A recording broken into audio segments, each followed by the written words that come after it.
नमस्कार मंडळी, मी किशोरीज किचनमध्ये तुम्हा सर्वांचं अगदी मनपूर्वक स्वागत आहे।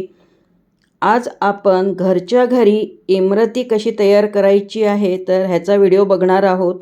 हॉटेलपेक्षाही भारी चवीची आणि एकदम उत्तम अशी इमरती मी आज घरी तयार केलेली आहे आणि ही इमरती बघून प्रत्येकाच्या तोंडाला पाणी सुटलं असेलच। चला तर मग इमरती कशी तयार करायची हे बघूयात। इमरती तयार करण्यासाठी उडीद डाळ वापरत असतात, तर त्यासाठी मी इथे 1 वाटीभर उडीद डाळ घेतलेली आहे आणि बिना फोलाची घ्यायची आहे। 3 ते 4 पाण्याने अगदी स्वच्छ धुवून घ्यायची आहे, कारण ह्यामध्ये भरपूर पांढरं पाणी निघत असते।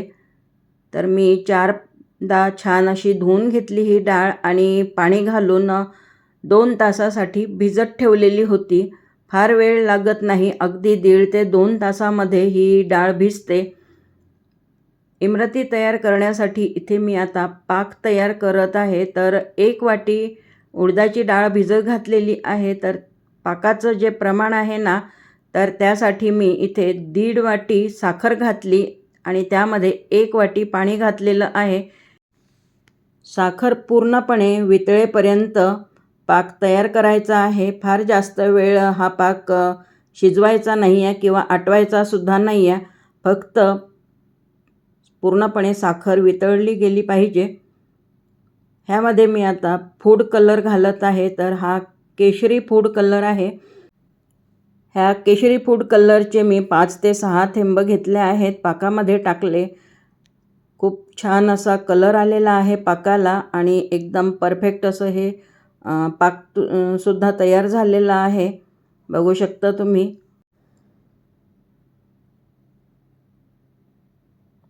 डाळ पण भिजलेली होती। आता मी मिक्सरच्या पॉटमध्ये घालून बारीक करून घेत आहे। तर पहिल्यांदा मी ह्या डाळीमधलं संपूर्ण पाणी काढून घेत आहे।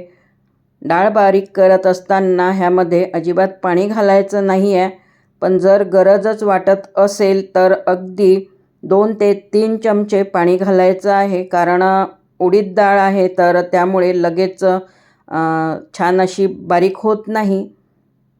तर त्यासाठी मग 2 ते 3 चमचे पाणी वापरायचं आणि फाईन अशी ह्या डाळीची पेस्ट तयार करून घ्यायची आहे।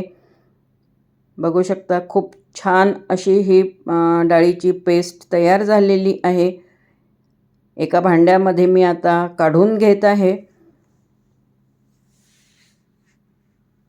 चवीला मी ह्यामध्ये थोडं मीठ घातलं आहे आणि 1 टेबलस्पून तांदळाचं पीठ घातलं आहे आणि पुन्हा मी तोच केशरी फूड कलर घालत आहे। 3 ते 4 थेंब ह्यामध्ये घातला आहे। तर त्यामुळे कलर पण खूप छान येतो इमरतीला आणि तांदळाचं पीठ ह्याकरिता घातलं की थोडा इमरतीला कडकपणा येतो, क्रिस्पीनेस येतो, म्हणून मी तांदळाचं पीठ घातलं आहे आणि फार घालायचं नाही आहे, फक्त 1 टेबलस्पून एवढंच मी तांदळाचं पीठ घातलं आहे आणि मिश्रण छान फेटून घ्यायचं आहे, म्हणजे अगदी हलकं येईपर्यंत हे पीठ जे आहे ना तर ते फेटून घ्यायचं आहे, म्हणजे इमरतीसुद्धा छान जाळीदार आणि क्रिस्पी तयार होते। मी थोडं पाण्यामध्ये घालून दाखवते हे मिश्रण, बघा पाण्यावर सुद्धा तरंगत आहे। तर एकदम परफेक्ट असं मी फेटलेलं आहे। तेल गरम करायला ठेवलेलं होतं। आता ह्यामध्ये मी आता इमरती पाडून घेत आहे। तर ज्या पद्धतीने व्हिडिओमध्ये मी दाखवलेलं आहे ना, तर अगदी त्याच पद्धतीने ह्या इमरती तयार करून घ्यायच्या आहेत।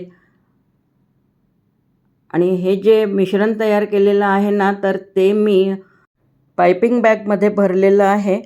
त्या पायपिंग बॅगला टोकावरून छोटंसं कट करून घ्यायचं आहे आणि इमरती छान अशा पाडायच्या आहेत। इमरतीचं मिश्रण पायपिंग बॅगमध्ये भरण्याचा व्हिडिओसुद्धा मी केलेला होता, तो कसा स्किप झाला मला कळलं नाही, तर त्यामुळे मला तुम्हाला व्हिडिओमध्ये दाखवता आलेलं नाही आहे, पण एकदम सोपी पद्धत आहे। थोड्या इमरती मी आता तळून घेतलेल्या आहेत. पुन्हा मी तुम्हाला करून दाखवते. आणि जर तुम्ही थोडीशी प्रॅक्टिस केली ना तर छान अशा ह्या इमरती तयार होतात. मलासुद्धा अजिबात प्रॅक्टिस नव्हती, पण मी करून बघितलं आणि मला जमलंसुद्धा. दिसायलाही खूप सुरेख अशा ह्या इमरती दिसत आहेत.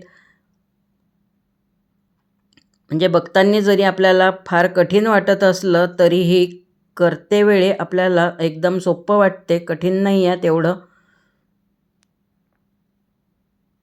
आणि कुरकुरीत होईपर्यंत ह्या इमरती तळून घ्यायच्या आहेत आणि त्यानंतर मग पाकामध्ये बुडवून ठेवायच्या आहेत. तर जवळजवळ 10 मिनिटं ह्या इमरती पाकामध्ये बुडवून ठेवायच्या, म्हणजे पाक छान असा मुरल्या जातो आतपर्यंत आणि इमरतीची टेस्टसुद्धा खूप छान वाटते. चवीला खरंच खूप छान अशा ह्या इमरती झालेल्या होत्या. जेवढ्या दिसायला सुरेख दिसत आहेत ना तेवढ्याच खायलासुद्धा जबरदस्त झाल्या होत्या. म्हणजेच एकदम टेस्टी अशा ह्या इमरती झालेल्या होत्या. तर आजचा हा व्हिडिओ बघून तुम्हीसुद्धा नक्की करून बघा. आजचा हा व्हिडिओ तुम्हाला कसा वाटलेला आहे मला कमेंटमध्ये सांगाल. आणि जर आवडला असेल तर व्हिडिओला लाईक करा, शेअर करा. चॅनलला अजूनपर्यंत तुम्ही जर सबस्क्राईब केलेलं नसेल तर प्लीज सबस्क्राईबसुद्धा करा आणि आपल्या फ्रेंड्समध्ये फॅमिलीमध्ये शेअर करा.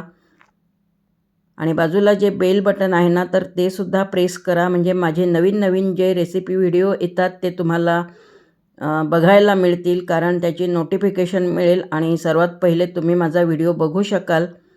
चला तर मग पुन्हा भेटूयात नवीन इनोव्हेटिव्ह रेसिपीसोबत. तोपर्यंत मस्त खा, स्वस्त रहा. धन्यवाद.